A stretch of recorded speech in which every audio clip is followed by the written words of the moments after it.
18 ವರ್ಷಗಳ ಹಿಂದೆ ಪ್ರೀತಿಸಿ ಮದುವೆಯಾದ ಜೋಡಿಯದು. ಹೀಗೆ ಪ್ರೀತಿಯನ್ನು ಮಾಯೆಗೆ ಬಿದ್ದು ಇಬ್ಬರು ಸಾಂಸಾರಿಕ ಜೀವನಕ್ಕೆ ಕಾಲಿಟ್ಟಿದ್ರು. ಇವರಿಬ್ಬರ ಪ್ರೀತಿಗೆ ಸಾಕ್ಷಿಯಾಗಿ ಒಬ್ಬ ಮಗಳು ಕೂಡ ಇದ್ದಾಳೆ. ಆದರೆ ಕುಡಿತದ ಚಟಕ್ಕೆ ಬಲಿಯಾಗಿದ್ದ ಗಂಡನಿಗೆ ಹೆಂಡತಿ ಮೇಲೆ ಅನುಮಾನ ಶುರುವಾಗಿತ್ತು. ಆಗ ಪಕ್ಕದೂರಲ್ಲಿ ಒಂದು ಕೊಲೆ ನಡೆದಿತ್ತು. ಇದನ್ನೇ ಉದಾಹರಣೆ ಕೊಡ್ತಿದ್ದ ಗಂಡ ಹೆಂಡತಿಗೆ ಚಟ್ಟ ಕಟ್ಟಿದ್ದಾನೆ. ಅದರ ಡೀಟೇಲ್ಸ್ ಎಲ್ಲಿದೆ ನೋಡಿ.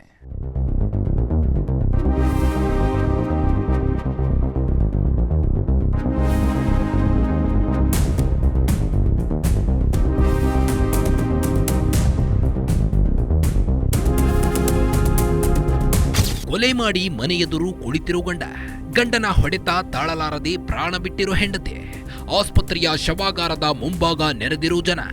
ಈ ದೃಶ್ಯಗಳು ಕಂಡು ಬಂದಿದ್ದು ಮಂಡ್ಯದ ಮಿಮ್ಸ್ ಆಸ್ಪತ್ರೆ ಬಳಿ. ಇದಕ್ಕೆ ಕಾರಣ ಅದೊಂದು ಕೊಲೆ.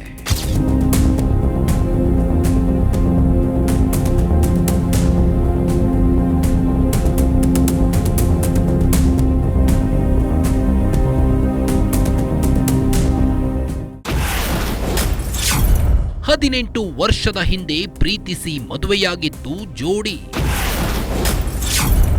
ಪತ್ನಿಯ ಶೀಲದ ಮೇಲೆ ಗಂಡನಿಗೆ ಶುರು ಅನುಮಾನ. ಪ್ರೀತಿ ಮಾಯೆ ಹುಷಾರು, ಕಣ್ಣೀರು ಮಾರೋ ಬಜಾರು ಅಂತಾರ. ಹೀಗಂತ ಪ್ರೀತಿ ಮಾಡಿ ಮದುವೆಯಾದವರೆಲ್ಲ ಇದೇ ಕೆಟಗರಿಯವರು ಅನ್ನೋ ಹಾಗಿಲ್ಲ. ಅವರಲ್ಲೂ ಪ್ರೀತಿಗಾಗಿ ಜೀವ ಕೊಡೋರು ಇರ್ತಾರ. ಮಂಡ್ಯದ ಕಾಳೇನಹಳ್ಳಿಯ ಪಾಪಿ ಗಂಡ ಈ ಕೆಟಗರಿಯವನಲ್ಲ ಬಿಡಿ. ಅವನು ಪ್ರೀತಿಸಿದ್ದ ಹೆಂಡತಿಯನ್ನ ಕೊಂದ ಕಿರಾತಕ. ಅವನು ಬೇರಾರೂ ಅಲ್ಲ, ಇವನೇ ನೋಡಿ, ಹೆಸರು ಲೋಕೇಶ್ ಅಂತ.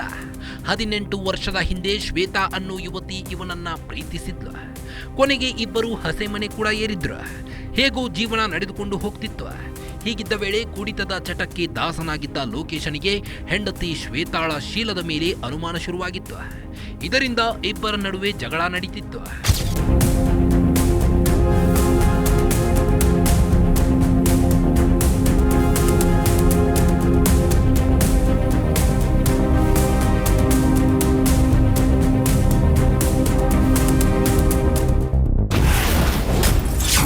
ಪಕ್ಕದ ಊರಲ್ಲಿ ನಡೆದು ಹೋಗಿತ್ತು ಒಂದು ಕೊಲೆ.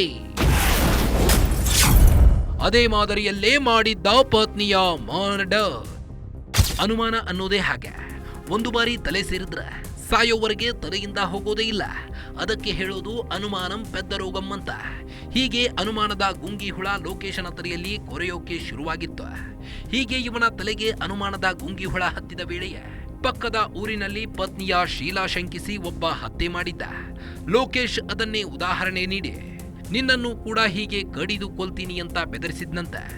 ಈಗ ನೋಡಿದ್ರೆ ಪತ್ನಿ ಶ್ವೇತಾಳನ್ನ ಗುದ್ದಲಿಯಿಂದ ಹೊಡೆದು ಬಳಿಕ ಚಾಕುವಿನಿಂದ ಕುತ್ತಿಗೆ ಕೊಯ್ದು ಕೊಂದು ಹಾಕಿದ್ದಾನೆ ಅಂತ ಆಕೆಯ ಅಕ್ಕನ ಮಗಳು ಜ್ಯೋತಿ ಅಲವತ್ತುಕೊಂಡಿದ್ದಾರೆ. ಸರ್, ಅವನಿಗೆ ಅನುಮಾನ ಇದ್ದಿದ್ದಂತೂ ಸತ್ಯ. ಅನುಮಾನ ಇದ್ದಿದ್ದು ಸತ್ಯ. ಅವನು ಕುಡ್ತದ ಚಟಕ್ಕೆ ಬಲಿಯಾಗಿದ್ದು ಸತ್ಯ. ಅವರು ಸಾಲದಕ್ಕೆ ಲವ್ ಮ್ಯಾರೇಜ್ ಆಗಿದ್ದು. ಪ್ರೀತಿ ಅಂತಂದ್ರೆ ಏನು ಸರ್? ಎಷ್ಟು ಪ್ರೀತಿಯಿಂದ ನೋಡ್ಕೋಬೇಕು. ಆಸ್ತಿ ಹಣ ಇಲ್ಲದೆ ಇದ್ರು ಅವ್ರಿಬ್ರು ಮಧ್ಯೆ ಅಂಡರ್ಸ್ಟ್ಯಾಂಡಿಂಗ್ ಇರಬೇಕು. ಅದೇ ಇಲ್ಲದೆ ಇದ್ಮೇಲೆ ಅವನು ಬಿಟ್ಬಿಟ್ಟು ಹೋಗ್ಬೋದಾಗಿತ್ತು ಸರ್. ಈ ತರ ಕೃತ್ಯ ಮಾಡಬೇಕು ಅಂತ ಯಾರು ಹೇಳ್ಕೊಟ್ಟಿರ್ಲಿಲ್ಲ ಅವರಿಗೆ. ಅವನು ಈ ರೀಸನ್ ಏನು ಅಂತಾನೆ ನಮಗೆ ಗೊತ್ತಾಯ್ತಲ್ಲ ಸರ್. ನಮ್ಗೆ ಅವನ ಬಾಯಿಂದಾನೇ ಬರಬೇಕು. ಕಾರಣ ಏನು ಅನ್ನೋದು ನಮಗೆ ಗೊತ್ತಾಗಬೇಕು ಸರ್. ನಾವು ಅದನ್ನೇ ಕೇಳ್ತಾ ಇರೋದು. ಏನು ಸ್ಟೇಟ್ಮೆಂಟು, ಏನಿರ್ಬೋದು ನಮಗೂ ಬೇಕು ಸರ್. ನಮಗೂ ಮಾಹಿತಿ ಬೇಕು. ಏನಕ್ಕೆ ಮಾಡ್ದ? ಕುಡಿತಿದ್ದ ಸರ್. ಡೌಟು. ಅವನಿಗೆ ಸಕ್ಕ ಡೌಟ್ ಇದ್ದಿದ್ದಂತೂ ಸತ್ಯ.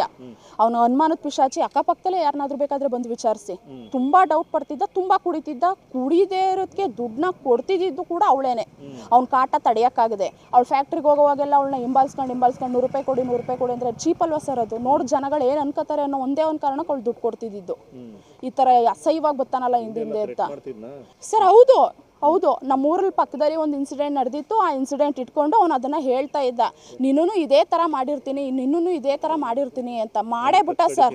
ಹೌದು, ಕತ್ ಕಡಿತೀನಿ ಅಂತ ಹೇಳಿದ. ಕತ್ ಕುಯ್ದವನೇ, ತಲೆ ಹೊಡೆದವನೇ ಸರ್. ಕುಟುಂಬದ ಜೊತೆ ದೇವಸ್ಥಾನಗಳನ್ನ ಸುತ್ತಿದ್ದ ಪಾಪಿ. ಮನೆಗೆ ಬಂದು ಮಲಗಿದ್ದ ಹೆಂಡತಿಗೆ ಕಟ್ಟಿದ್ದ ಚಟ. ಎಲ್ಲ ದಂಪತಿಗಳಂತೆ ಇವರಿಬ್ಬರ ನಡುವೆ ಸಣ್ಣ ಪುಟ್ಟ ಗಲಾಟೆ ನಡೆದಿತ್ತು ಅಂತ ಶ್ವೇತಾ ಸಹೋದರ ರಾಜಣ್ಣ ಹೇಳಿದ್ದಾರೆ. ಇಬ್ಬರು ಪ್ರೀತಿಸಿ ಮದುವೆಯಾಗಿದ್ರು. ಆದರೂ ಸಣ್ಣ ಪುಟ್ಟ ವಿಚಾರಕ್ಕೆ ಜಗಳ ಆಗ್ತಿತ್ತು.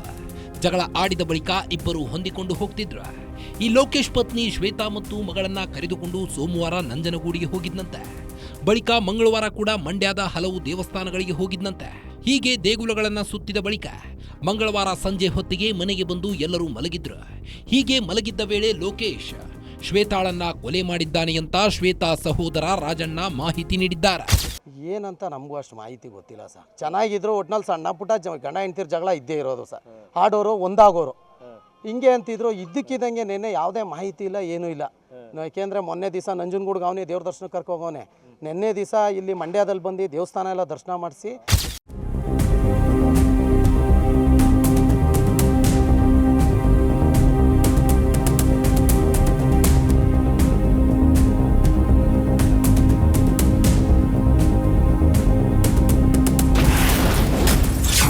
ಪತ್ನಿಯನ್ನ ಕೊಂದ ಬಳಿಕ ಮಗಳ ಹತ್ಯೆಗೂ ಯತ್ನ. ತಂದೆಯನ್ನ ನೂಕಿ ಪ್ರಾಣ ಉಳಿಸಿಕೊಂಡ ಮಗಳು. ತನ್ನ ಹೆಂಡತಿಯ ಉಸಿರು ನಿಲ್ಲಿಸಿದ ಲೋಕೇಶ್ ಅದೇ ರೋಷದ ಬರದಲ್ಲಿ ಮಗಳನ್ನ ಕೂಡ ಕೊಲ್ಲೋಕೆ ಮುಂದಾಗಿದ್ದಂತೆ. ಈ ವೇಳೆ ಆತನ ಮಗಳು ತಂದೆಯನ್ನ ನೂಕಿ ಮನೆಯಿಂದ ಹೊರಗೆ ಓಡಿ ಬಂದಿದ್ದಾಳೆ. ಬಳಿಕ ಪಕ್ಕದಲ್ಲೇ ಇದ್ದ ದೊಡ್ಡಮ್ಮನ ಮನೆಗೆ ಹೋಗಿ ವಿಷಯ ಮುಟ್ಟಿಸಿದ್ದಾಳೆ. ಅವರು ಬರೋ ಹೊತ್ತಿಗೆ ಹೆಂಡತಿಯ ಕೊಲೆಗೆ ಬಳಸಿದ್ದ ಗುದ್ದಲಿ ಮತ್ತು ಚಾಕುವನ್ನ ನೀರಿನಿಂದ ತೊಳೆದು ಯಾರು ಏನು ಮಾಡ್ಕೋತೀರಾ ಮಾಡ್ಕೊಳ್ಳಿ ಅಂತ ಬೈಕೋತಾನೆ ಕೂತಿದ್ದಂತೆ. ಸರ್ ಅದೇ ರಾತ್ರಿ 1 ಗಂಟೆಲಿ ನನಗೆ ಫೋನ್ ಬಂತು. 1 ಗಂಟೆ ಫೋನ್ ಮಾಡಿದಾಗ ಏನು ಎತ್ತ ಅಂದಾಗ ಇವರು ಈ ರೀತಿ ಆಗ್ಬಿಟ್ಟಿದೆ. ಅವ್ನು ಕುತ್ತಿಗೆ ಕೂದ್ಬಿಟ್ಟು ಏನೋ ಗುದ್ಲಿ ತಗೊಂಡು ಹೊಡೆದ್ಬಿಟ್ಟು ಅವನೇ ಮಿದ್ಲೆ ಎಲ್ಲ ಆಚೆ ಬಂದಿದೆ. ಅವಳು ಸೊತಗೋಳೆ ಬೇಗ ಬಾಣ ಅಂತ ಅಂದ್ಲು 1 ಗಂಟೆಯಲ್ಲಿ. ಯಾರು ನಮ್ಮ ಚಿಕ್ಕವನ ಮಗಳು ದೊಡ್ಡವಳು, ಇವಳು ಸತ್ತಿರೋವಳು ಚಿಕ್ಕವಳು. ಹಂಗಾಗಿ ಏನಾಯ್ತು, ನಾನು ಬಂದಮೇಲೆ ಆಮೇಲೆ ಆ ಹುಡುಗಿನ ಕೇಳಿದೆ ಮಗಳನ್ನ. ಈಗ ಏನು ಸತ್ತೋಗಳ ಹುಡುಗಿನ, ಅವಳ ಮಗಳವಳೆ 16 ವರ್ಷದ ಹುಡುಗಿ. ಅವಳು ಕೇಳಿದಾಗ ಏನಂದ್ಲು, ಅವ್ನಿಗೆ ಹೊಡೆದ್ಬಿಟ್ಟು ಏನು ಮಾಡವನೆ ಒಳಗಡೆ ಬಂದವನೆ, ರೂಮ್ ಇದೆ ಅಲ್ಲೊಂದು, ಆ ರೂಮಲ್ಲಿ ಬಂದು ಅವಳಿಗೂ ಹೊಡೆಯಕ್ಕೆ ಬಂದವನೆ. ಅವಳು ತಳ್ಬಿಟ್ಟು ಮಗಳಿಗೆ ತಳ್ಬಿಟ್ಟು ಓಡ್ ಬಂದು ಏನು ಮಾಡಿದ್ಲು ಅವಳು, ಅವ್ರ ದೊಡ್ಡಮ್ಮನ ಮನೆಗೆ ಹೋಗಿ ಬಾಗಿಲು ಬಡ್ದು ಎಬ್ಬರಿಸಿರೋದಕ್ಕೆ ನೋಡಿ ಇವಳು ಜ್ಯೋತಿ ಅಂತ ಮತ್ತು ಇವ್ರ ತಾಯಿ ಇಬ್ಬರು ಬಂದು ಬಾಗಿಲು ತೆಗ್ದು ಕೊನೆಗೆ ನೋಡಿದಾಗ ಅವನು ಗುದ್ಲಿ ಎಲ್ಲ ಆಚೆ ಇಟ್ಬಿಟ್ಟು ಕೈ ತೊಳ್ಕೊಂಡು ಚಾಕುನೆಲ್ಲ ಕೈ ತೊಳ್ಕೊಂಡು ಯಾರು ಏನು ಕಿತ್ಕೋತಿರೋ ಏನು ಮಾಡ್ತಿರೋ ಮಾಡ್ಕೊಳ್ಳಿ ನೀವು.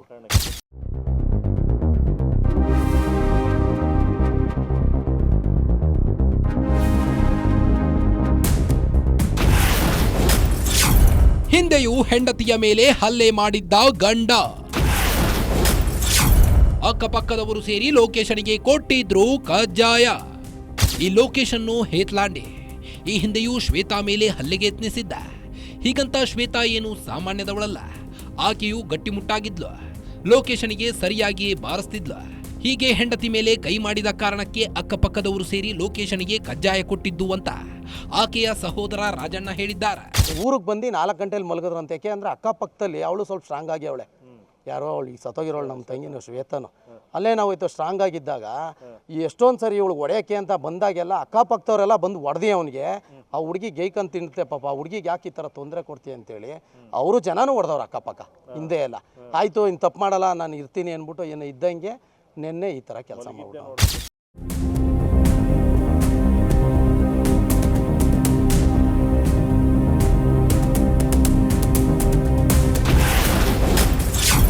ಮೊದಲೇ ಪ್ಲಾನ್ ಮಾಡಿ ಕೊಲೆ ಮಾಡಿರೋ ಆರೋಪ. ಪ್ರೀತಿಸಿದ ತಪ್ಪಿಗೆ ತಾನು ದುಡಿದು ಗಂಡನನ್ನ ಸಾಕ್ತಿದ್ಲು ಪತ್ನಿ. ಈಗೇನು ಪ್ರಾಣ ಬಿಟ್ಟಿದ್ದಾಳಲ್ಲ ಶ್ವೇತಾ, ಆಕೆ ಸಾಮಾನ್ಯದವಳೇನೂ ಅಲ್ಲ. ಆಕೆಯು ಗಟ್ಟಿಗಿತ್ತಿಯಾಗಿದ್ಲು. ಹೀಗಾಗಿ ಆಕೆ ಎಚ್ಚರವಾಗಿದ್ರೆ ತನ್ನ ಪ್ಲಾನ್ ಫಲಿಸಲ್ಲ ಅನ್ನೋದು ಗಂಡನಿಗೆ ಗೊತ್ತಿತ್ತು. ಹೀಗಾಗಿ ಆಕೆಯ ಊಟದಲ್ಲಿ ಮತ್ತಿನ ಪದಾರ್ಥ ಮಿಶ್ರಣ ಮಾಡಿ ಆಕೆಯನ್ನ ಕೊಲೆ ಮಾಡಿದ್ದಾನೆ ಅಂತ ಆಕೆಯ ಸಹೋದರ ಅನುಮಾನ ವ್ಯಕ್ತಪಡಿಸಿದ್ದಾರೆ. ಅಲ್ಲದೆ ಪ್ರೀತಿಸಿ ಮದುವೆಯಾಗಿದ್ದ ತಪ್ಪಿಗೆ ತಾನು ದುಡಿದು ಗಂಡನನ್ನ ಸಾಕ್ತಿದ್ಲು ಅಂತ ಮಾಹಿತಿ ನೀಡಿದ್ದಾರೆ. ಮಲಗಿದ್ದೆ ನೋಡಿ, ಯಾಕೆಂದ್ರೆ ಅವಳು ಮಲಗಿದ್ದು ಅನ್ನೋದಕ್ಕಿಂತ ಸರ್ ಇವನು ಆ ಥರ ನಿದ್ದೆ ಮಾಡಲ್ಲ. ಅವಳು ಎದ್ಬಿಡ್ತಾಳೆ. ಆದರೆ ಇವನೇನೋ ನಿದ್ದೆಗಿದ್ದೆ ಮಾತ್ರ ಹಾಕಿ, ಯಾಕೆಂದ್ರೆ 4 ಗಂಟೆಗೆ ಮನೆಗೆ ಹೋಗಿ ಸೇರ್ಕೊಂಡು ಅವ್ರು ಅಕ್ಕಪಕ್ಕನೇ ಅಂತಾರಲ್ಲ, ಏನು ಸದ್ದು ಗದ್ಲಾನೇ ಇಲ್ಲ. ಅವರು ಹಿಂಗಾಗಿದೆ ಅಂತಲೂ ಗೊತ್ತಿಲ್ಲ ಈಗಲೂ ಎಷ್ಟೋ ಜನಕ್ಕೆ. ಮಾಡ್ಕೊಂಡವ್ರಿ ಸರ್, ಪ್ರೀ ಪ್ಲಾನ್ ಮಾಡೇ ಮಾಡಿರೋದು ಇದೆಲ್ಲ ಸರ್. ಮದುವೆ ಲವ್ ಮ್ಯಾರೇಜ್ ಆಗಿರೋದು ಒಂದು 16-17 ವರ್ಷ ಆಗಿದೆ ಸರ್. ಈಗ 18 ವರ್ಷ ರನ್ನಿಂಗ್. ಈಗ ಜಗಳ ಆಡ್ತಾ ಇದ್ರು ಸರ್, ಸಣ್ಣ ಪುಟ್ಟ ಗಂಡ ಹೆಂಡ್ತಿರ್ ಜಗಳ ಸರಿ ಹೋಗೋರು. ಇವತ್ತು ಹಿಂಗಾಗಿದೆ ಸರ್. ನಿನ್ನೆ ರಾತ್ರಿ 1 ಗಂಟೆಯಲ್ಲಿ.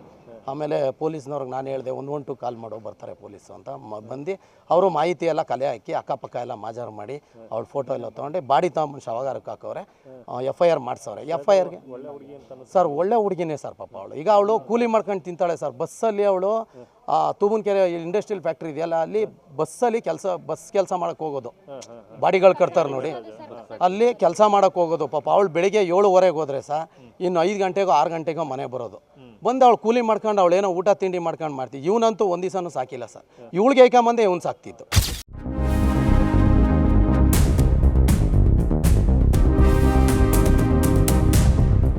ಒಟ್ನಲ್ಲಿ ಪ್ರೀತಿ ಮಾಡಿದ ತಪ್ಪಿಗೆ ಗಂಡನನ್ನ ಸಾಕುತ್ತಿದ್ದ ಮಹಿಳೆ ಹೀಗೆ ಕೊಲೆಯಾಗಿರುವುದು ಮಾತ್ರ ವಿಪರ್ಯಾಸವೇ ಸರಿ. ಗಂಡನಿಗೆ ಶುರುವಾದ ಅನುಮಾನದಿಂದ ಒಂದು ಕುಟುಂಬವೇ ಬೀದಿಗೆ ಬಿದ್ದಿದೆ. ಗಂಡ ಹೆಂಡತಿಯನ್ನ ಕೊಲೆ ಮಾಡಿ ಜೈಲು ಪಾಲಾದರೆ ಕೊಲೆಯಾದ ಮಹಿಳೆ ಪರಲೋಕಕ್ಕೆ ಸೇರಿದ್ದಾಳೆ. ಇಬ್ಬರ ಪ್ರೀತಿಗೆ ಸಾಕ್ಷಿಯಾಗಿದ್ದ ಮಗಳು ತನ್ನ ತಂದೆಯಿಂದಾಗಿ ಅನಾಥಳಾಗಿದ್ದಾಳೆ. ಇದಾಗಿತ್ತು ಈ ಹೊತ್ತಿನ ವಿಶೇಷ. ನೋಡ್ತಾ ಇರಿ ಗ್ಯಾರಂಟಿ ನ್ಯೂಸ್, ಸುದ್ದಿ ಖಚಿತ, ನ್ಯಾಯ ನಿಶ್ಚಿತ.